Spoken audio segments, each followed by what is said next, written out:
Okay, well, welcome everybody. I want to introduce you all to a former Golden Eagle, Daniel Hinton, who was born and raised in Petal, Mississippi, and came to Southern Miss where he majored in chemistry and has gone on and done some really great things. He went to graduate school and did some interesting things in graduate school and is now employed in industry, and I'll let him talk a little bit about that later. So welcome, Daniel.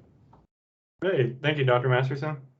Yeah, so just to let you know, Chemistry 108 is a class that is preparing students for being chemistry majors. And so we're trying to get the word out to them about what some of our former Golden Eagles have done and how successful they've been. And you certainly are among our more successful alumni. And I really appreciate you taking the time to talk to our students today. Yeah, no problem. All right, so we typically start off with a kind of a softball and go from there. So when you were thinking about going to college, why did you pick chemistry as your major? So I definitely always liked science, even as far back as I can remember. And in high school, chemistry turned out to be my favorite science course. So I think that's what really did it. Basically, lifelong interest for science, then kind of got a little bit more specific after taking chemistry at Petal. Okay. Yeah, so you actually participated in what's known as the ACSC Project here at the University of Southern Mississippi, where you spent a summer prior to coming as prior to your time as a Golden Eagle, right? So you want to talk a little bit about that research experience you got that summer and how that may have helped shape your decision to really major in chemistry? Yeah.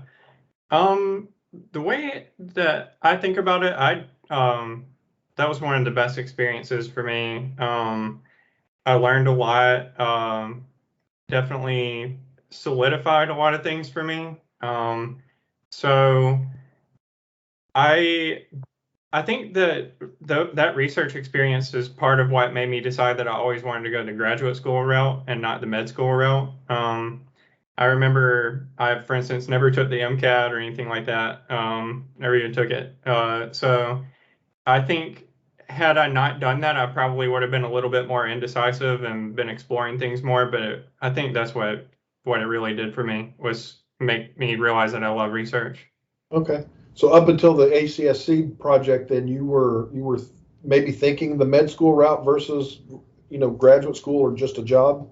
I think in high school I was not sure. I was probably keeping it on the table, potentially going to med school. And then yeah, just being in a lab, I found I really enjoyed, and so I just stuck with that track. Absolutely. Okay, fantastic. So once you were here as you became a Golden Eagle, you declared your major. Tell the students a little bit about when you decided to get involved in research as an undergraduate, not the seed stuff, but the stuff once you became a college student. Yeah, I believe it was taking organic one. I don't even think it was organic two. I think organic one made me really excited to get back in the lab, basically. And I knew I wanted to join an organic lab. And Dr. Masterson's organic lab was a fine choice for that. So started working for Dr. Masterson here at sophomore year. Yeah. So you really had pretty much a full 2.5, 3 years of research experience. So walk them through that a little bit in terms of how much time did you spend in your estimation? I know it's hard to go back and know exactly, but year to year as you progress to getting to that capstone experience, how much time did you typically spend in the lab working? Yeah, so I remember I loved it, and I I spent probably the absolute maximum amount of time that I really could. I remember being there on Friday nights, occasionally running columns and stuff like that. So if I had to guess on top of my classes, um, 20 hours maybe. Um, that sounds maybe reasonable. I definitely came in on weekends for sure. and worked. But it wasn't required that you do so. No, it Let's just be wasn't. clear to the students. It was not that I made you come in on the weekend, Yeah, at least at that yeah, time. definitely. Yeah. No, you clearly enjoyed the work, and I remember you spending, you kind of treated the desk as your home away from home. In between Mhm. classes, I think you would come in and do things as well. So you clearly, had a passion for doing the research. So that experience of doing undergraduate research, how did that help you move forward in terms of making a decision about graduate school, that ultimately the school you chose, and maybe even the research program that you ultimately joined when you got to Madison? Yeah, so basically, I knew 100%, at that point after doing so much research that I definitely was still liking the route that I was going to graduate school, all that. So that aspect I was for sure of. I wanted to go to grad school and go all the way. Um, and I loved organic. And then later on, I remember some of my coursework. I really liked PChem as well. I remember loving reading the PChem textbooks and all that just as much as the organic textbooks. Uh, so um, when I went to graduate school, I was certainly looking for a place with strong organic uh, path. Different graduate schools do it a different way. Some declare like different divisions, and some don't. But the one that I chose was UW-Madison after visiting. I found that I was interested in uh, a broad range of the organic labs, and there were a lot of like physical organic type labs as well as kind of traditional ones. And yeah, I went the more physical organic route, where I still did lots of synthesis, like I did in Dr. Masterson's lab, but a lot of the concepts were incorporated a lot more physical chemistry, basically. Um, so yeah, that's kind of how I think of my coursework and my research work tying into my decisions. Okay. So how did your experiences at Southern Miss, where you were, in the academic lab versus the research lab, how did all that come together, and those experiences prepare you for the work that you ultimately did as a graduate student?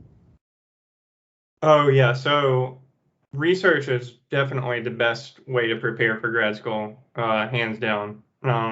There's no doubt about that. So the if you are considering going the graduate school route, I say do as much research as possible. And it is, yeah, it's hard to even describe how helpful that was. Basically, in grad school, you're working in the lab full time. I mean, you take some coursework in the beginning, but the vast majority of it is lab work and trying to publish papers.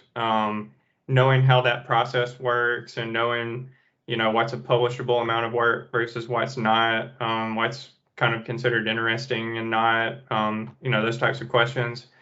Doing research is the best way to prepare, and it certainly did. I definitely found whenever I was starting off, I felt like I had a definitely a good background going in. I felt comfortable about the research itself in grad school, just from all the undergrad work. Mhm. Fantastic. That's great to hear. Now, you also had an interesting trajectory while you were in graduate school. Most people think about going to graduate school and spending 4 or 5 years, right? But you got to do some extra things. Talk a little bit about your experiences overseas as a graduate student. Also, one of the best experiences for me. Um, so whenever I went to grad school at UW-Madison, I wrote up an NSF GRFP proposal with my PI, and fortunately was awarded the NSF fellowship. And when you're an NSF fellow, there are kind of like programs available to you. And one of them is having the opportunity to do research abroad. And it was called NSF Grow was this program. You could choose from maybe 16 different countries or something. I think it was some number like that. And you put in an application, like you write a separate grant based on some particular PI's work in one of these countries.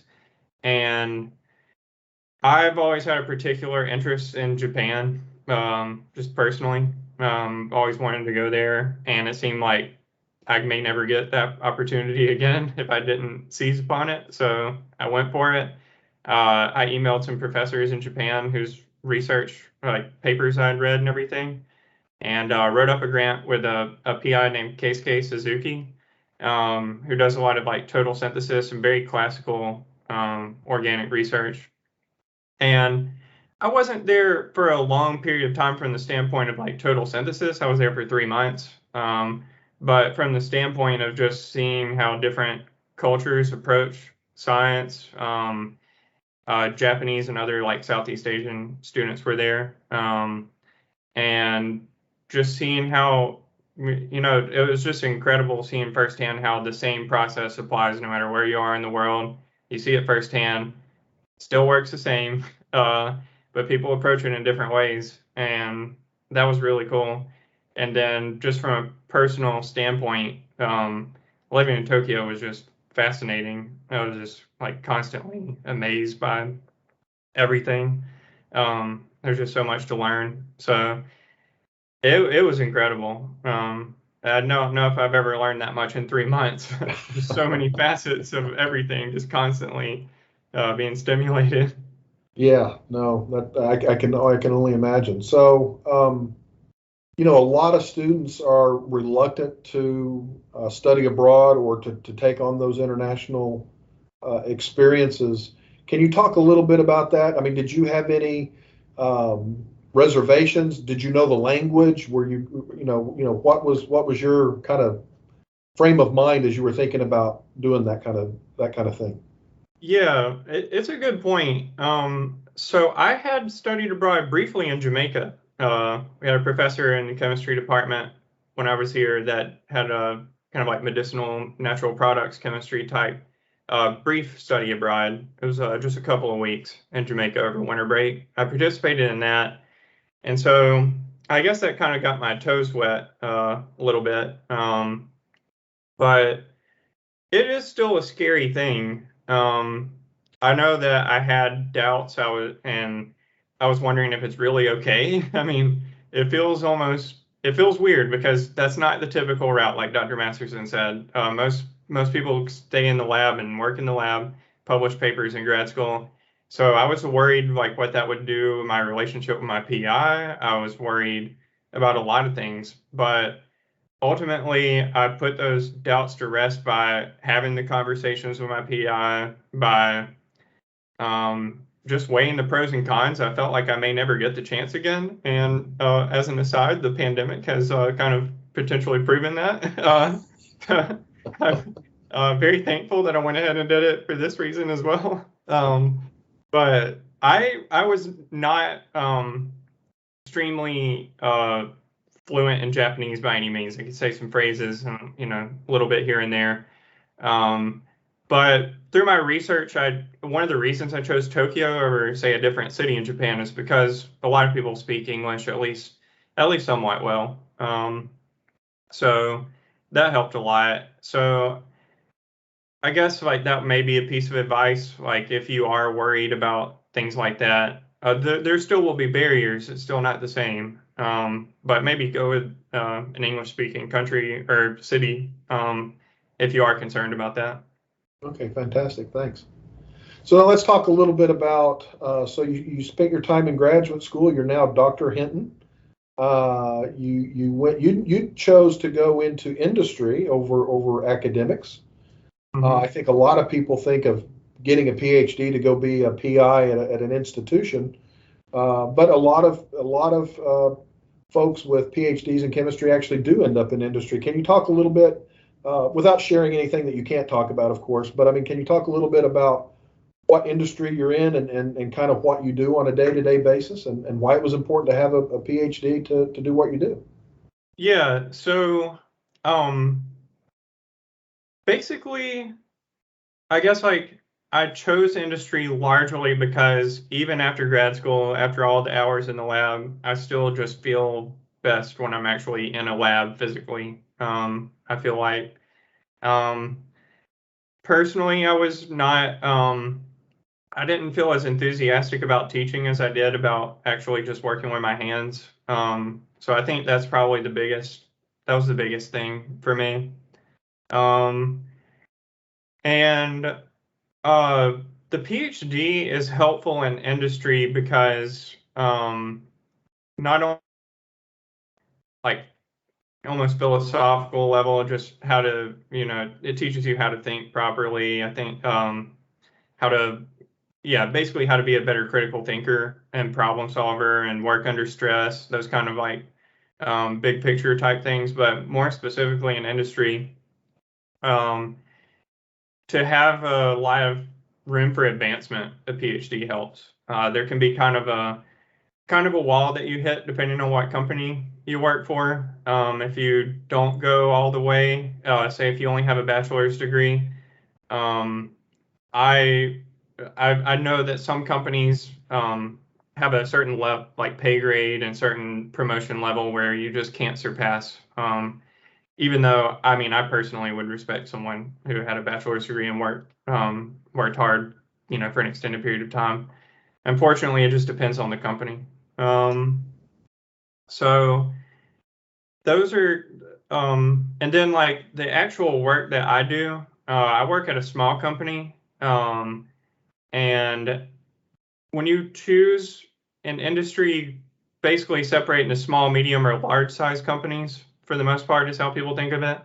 I went with the smaller company route, at least for some time, because I think it's just a better fit for me. Basically, I have a lot of freedom to think for myself, and I can try new things on my own. I can have little side projects that I came up with. I learned a lot about the different areas of the business. I'm personally not as fascinated by like the business side of things as I am the chemistry side of things, I will admit, but knowing what's happening behind all those other doors can actually help you develop products. So you're not surprised when, say, someone in a different department says, "Oh no, this can't work for such and such reason." If you know how all of it works, that I think that helps develop products and things like that. Um, so yeah, and I think that if you have any other questions, I don't know if that might have summed it up. I think that pretty well summed that up. And what we typically do here, Daniel, at the end of these things is we ask you to maybe give a piece or two of advice for most of the people in Chemistry 108 are freshmen. So Mm-hmm. thinking on their freshman year, the fall semester of the freshman year, what piece of advice might you give them as they think about the next years to come? Yeah, I think it's probably pretty clear that I'm very adamant about undergrad research. That's probably my number one thing. Get involved in a lab as soon as possible and as soon as you feel comfortable. You do want to feel comfortable going into it, and Dr. Masterson is a PI that helps with that for sure. And so yeah, research, and then I uh, I mean in USM I think that the teachers, you get like a lot of one-on-one interaction compared to say like UW-Madison where I went to graduate school. The class sizes were enormous, hundreds of students in a classroom, and that can make things a bit more difficult. At USM, you have a really good opportunity to actually ask questions, um, get personal feedback, and I would say like um, don't feel ashamed or intimidated or anything like that. Like if you don't know why a certain exam was graded a certain way or something like that, just ask. I feel like the faculty at USM are you know pleased to talk about these things. They enjoy them, and they typically make time for it. Hopefully, I didn't sign you up for too much extra work, Dr. Masterson. But That's okay. um, those are probably the two biggest things. Yeah. Okay. Well, fantastic. Well, again, I want to thank you for taking time to talk to the Chemistry 108 students And the last thing I want to ask you is, are you okay with me sharing your email with the students so that they may be able to reach out to you if they have any other questions about your career choice, your any advice or anything like that? Trying to make some connections between Golden Eagles. Yeah, definitely. So I'll be sending Dr. Masterson my personal email to share with everyone. And that'll be at the end of the video. I'll make a link there where students will be able to email you and then introduce themselves and ask any questions that they may have. Hopefully they'll take advantage of that. Again, Daniel, or Dr. Hinton, I should say, actually, congratulations on graduating. And, it's really great to connect with you again and see how successful you've been able to, all the things you've been able to achieve over the last several years in graduate school. And just know we're definitely proud of you as a former Golden Eagle. Yeah, thank you, Dr. Masterson. You're welcome. It was a pleasure. Enjoyed it.